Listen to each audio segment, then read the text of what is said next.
അങ്ങനെ കവിതയുടെ വിശേഷങ്ങളും കവികളും കവിതകളും പാട്ടുമൊക്കെയായി ഇതാ ഒരു എപ്പിസോഡ് കൂടി.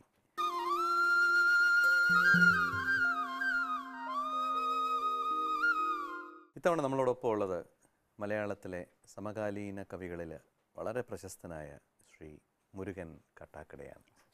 എന്തു പറയുന്നു മുരുകൻ, വിശേഷങ്ങൾ? വളരെ സന്തോഷം, കുറച്ച് നാളായി നമ്മൾ കണ്ടിട്ട്. അങ്ങ് മലയാളത്തിലെ ഏറ്റവും നല്ല ഭാവഗായകൻ അങ്ങനെ പറയുമ്പോൾ എനിക്ക് വലിയ സന്തോഷമാണ്.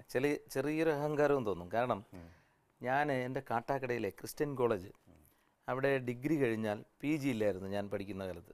എൻ്റെ ഏറ്റവും വലിയ ആഗ്രഹം മലയാളം പഠിക്കുക എന്നുള്ളതായിരുന്നു. ഞാൻ പഠിച്ചത് ഇക്കണോമിക്സാണ്.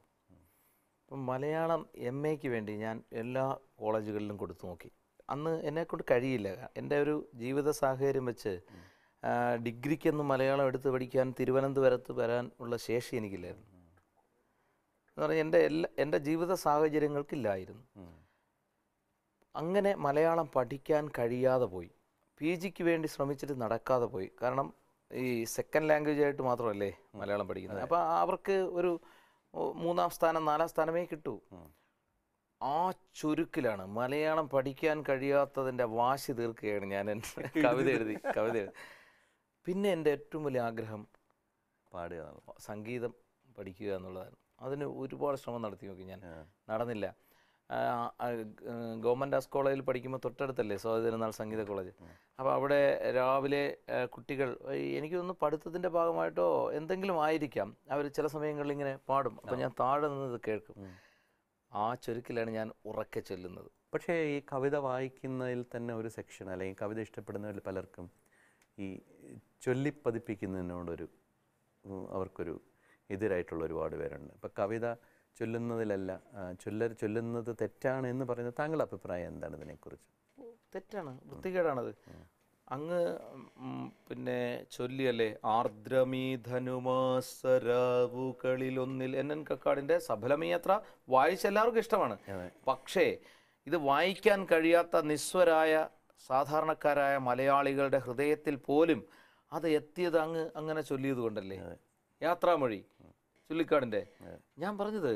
അപ്പോൾ തീർച്ചയായും നമുക്ക് പഞ്ചേന്ദ്രിയങ്ങളുണ്ട്. അതിൽ ചെവി അത്ര മോശമായൊരു സാധനമൊന്നും അല്ല. അങ്ങനെ ഉണ്ടോ? അല്ലല്ലേ. ഏതെങ്കിലും ഒരു ഇന്ദ്രിയത്തിലൂടെ നമുക്ക് എന്തെങ്കിലും ആർജിക്കാൻ കഴിയും. അത് കണ്ണുകൊണ്ടാകാം, തൊക്കുകൊണ്ടാകാം. മുരുകൻ്റെ എല്ലാ കവിതകളും എനിക്ക് വളരെ ഇഷ്ടമാണ്. രേണുക എന്ന കവിത വളരെ അത്യധികം ഇഷ്ടമുള്ളൊരു കവിതയാണ്. അത് മുരുകൻ്റെ ശബ്ദത്തിൽ തന്നെ ചൊല്ലുന്നത് കേൾക്കാൻ അതിലേറെ ഇഷ്ടം. അപ്പോൾ ഈ ഓണക്കാലത്ത് നമുക്ക് അത് മീഡിയ 1ൻ്റെ എല്ലാ കാഴ്ചക്കാർക്കും എല്ലാ കേൾവിക്കാർക്കും വേണ്ടി നമ്മൾക്കത് ചൊല്ലി അദ്ദേഹം തന്നെ അത് പാടി ആ കവിത നമ്മുടെ ഹൃദയത്തിലേക്ക് കയറുന്ന ആ ഒരു സവിശേഷമായൊരു അനുഭൂതിക്ക് വേണ്ടി നമുക്ക് കാത്തുവെക്കാം. താങ്കൾ എന്താണ് ആ കവിതയെക്കുറിച്ച് പറയാനുള്ളത്? തീർച്ചയായിട്ടും അതിനകത്ത് ഓർമ്മിക്കുവാൻ ഞാൻ നിനക്ക് എന്ത് നൽകണം, ഓർമ്മിക്കണം എന്ന വാക്ക് മാത്രം എന്ന് ഞാൻ പറയുന്നുണ്ട്. തീർച്ചയായിട്ടും ഒരമ്മയോട് മകന് പറയാൻ പറ്റുന്ന പരമാവധി വാക്കുകൾ അതാണ്.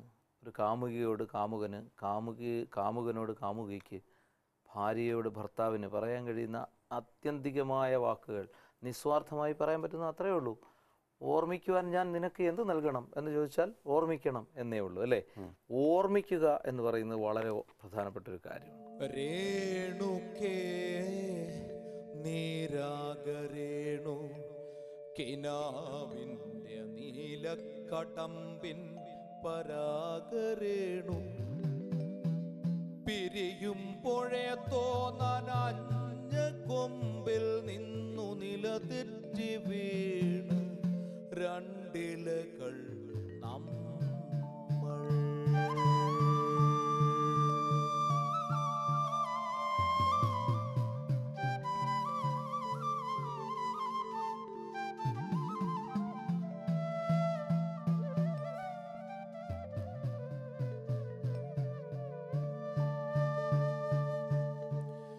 രേണുക്കേ നീരാഗരേണു കിനാവിൻ്റെ നീലക്കടമ്പിൻ പരാഗരേണു പിരിയുമ്പോഴേ തോന്നനഞ്ഞ കൊമ്പിൽ നിന്നു നിലതെറ്റി വീണ് രണ്ടിലകൾ നമ്മൾ. രേണുക്കേ നാം രണ്ടു മേഘശകലങ്ങളായി അകലേക്കു മറയും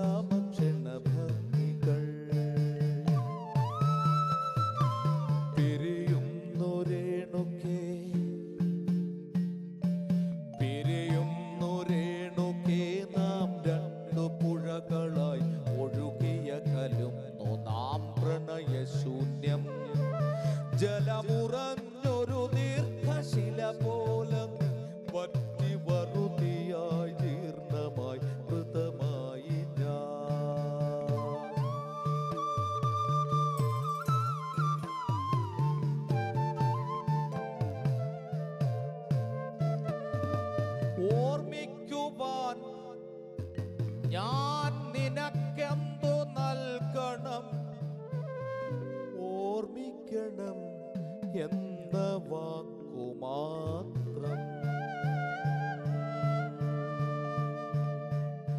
പിരിയുന്നു രേണുകേ നാം രണ്ടു പുഴകളായി ഒഴുകിയകലും നാം പ്രണയശൂന്യം. ജലമുറഞ്ഞൊരു ദീർഘശില പോല നീ വറ്റി വറുതിയായി ജീർണമായി മൃതമായി ഞാൻ. ഓർമ്മിക്കുവാൻ ഞാൻ നിനക്കെന്തു നൽകണം, ഓർമ്മിക്കണം എന്ന വാക്കുമാത്രം. ഓർമ്മിക്കുവാൻ ഞാൻ നിനക്കെന്തു നൽകണം, ഓർമ്മിക്കണം എന്ന വാക്കുമാത്രം. എന്നെങ്കിലും വീണ്ടും എവിടെ വച്ചെങ്കിലും കണ്ടുമുട്ടാമെന്ന വാക്കുമാത്രം. നാളെ പ്രതീക്ഷ തൻ കുങ്കുമപ്പൂവായി നാം കടം കൊള്ളുന്നതിത്ര മാത്രം.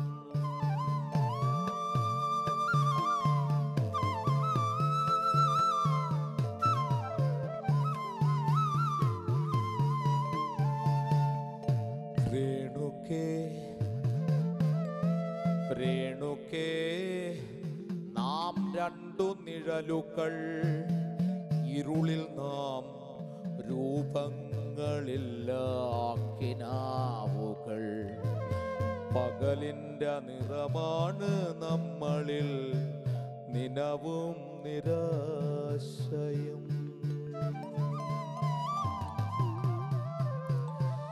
കണ്ടുമുട്ടുന്നു നാം വീണ്ടും ഈ സന്ധ്യയിൽ വർണ്ണങ്ങൾ വറ്റുന്ന കണ്ണുമായി. കണ്ടുമുട്ടുന്നു നാം വീണ്ടും ഈ സന്ധ്യയിൽ വർണ്ണങ്ങൾ വറ്റുന്ന കണ്ണുമായി. നിറയുന്നു നീ എന്നിൽ നിന്റെ കൺമുനകളിൽ നിറയുന്ന കണ്ണുനീർത്തുള്ളി പോലെ. ഭ്രമമാണു പ്രണയം, വെറും ഭ്രമം, വാക്കിന്റെ വിരുദിനാൽ തീർക്കുന്ന സ്ഫടിക സൗധം. ഭ്രമമാണ് പ്രണയം, വെറും ഭ്രമം, വാക്കിന്റെ വിരുദിനാൽ തീർക്കുന്ന സ്ഫടിക സൗധം. എപ്പോഴോ തട്ടി തകർന്നു വീഴുന്നു നാം, നഷ്ടങ്ങളറിയാതെ നഷ്ടപ്പെടുന്നു നാം. സന്ധ്യയും മാഞ്ഞു നിഴൽ മങ്ങി നോവിൻ്റെ മൂക അന്ധകാരം കനക്കുന്ന രാവതിൽ. മുന്നിൽ രൂപങ്ങൾ ഇല്ലാ കനങ്ങളായി നമ്മൾ നിന്നു നിശബ്ദ ശബ്ദങ്ങളായി. പകലു വറ്റി കടന്നുപോയി കാലവും, പ്രണയം ഊറ്റി കിതപ്പുരൗദ്രങ്ങളും. പുറകിൽ ആരോ വിളിച്ചതായി തോന്നിയോ, പ്രണയം അരുതെന്നുരച്ചതായി തോന്നിയോ, പ്രണയം അരുതെന്നുരച്ചതായി തോന്നിയോ. ദുരിതമോഹങ്ങൾക്കു മുകളിൽ നിന്നൊറ്റയ്ക്ക് ചിതറി വീഴുന്നതിൻ മുൻപൽപ്പമാത്രയിൽ ക്ഷണികമായെങ്കിലും നാം കണ്ട കനവിൻ്റെ മധുരം മിഴിപ്പൂ നനച്ചുവോ. രേണുകേ നീരാഗരേണു കിനാവിൻ്റെ നീലക്കടമ്പിൻ പരാഗരേണു. പിരിയുമ്പോഴേ തോന്നനഞ്ഞ കൊമ്പിൽ നിന്നു നിലതെറ്റി വീണ് രണ്ടിലകൾ നമ്മൾ.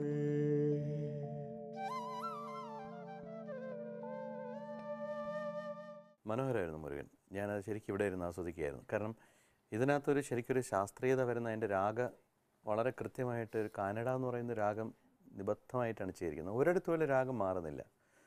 താളം ഇടയ്ക്ക് അതിൻ്റെ താളം നിർത്തിയിട്ട് അതൊരു ശ്ലോകമായിട്ട് വരുന്ന മാത്രമേ ഉള്ളൂ. എന്നാൽ കറക്റ്റായിട്ട് കൃത്യമായിട്ട് താളത്തിലും രാഗത്തിലുമൊക്കെ നിബദ്ധമായ ഇതൊന്നും പഠിക്കാത്ത ഒരാളാണ് ഇത് ചെയ്തതെന്നുള്ളത് വളരെ അതിശയം നൽകുന്നൊരു കാര്യമാണ്.